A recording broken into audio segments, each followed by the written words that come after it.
So here's the bottom of the door skins, inner door skins that were all chewed up and all rusted out. It's all resealed, primed, and it's gonna rock guard them and spray them with paint, not make them last longer. It is a 2008, so the vehicle does have almost 300,000 on it. I think it looks pretty good.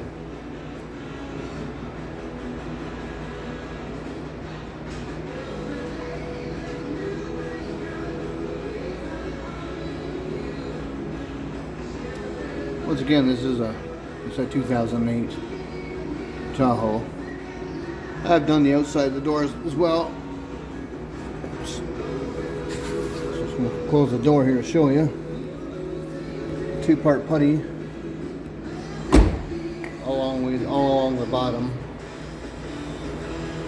And then on both doors, this is the driver's side. I'm sanding that down and just going to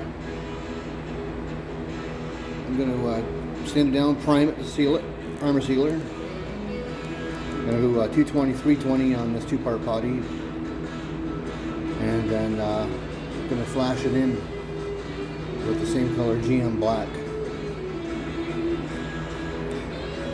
This is, like I said, it's a hybrid. It's a hybrid Tahoe.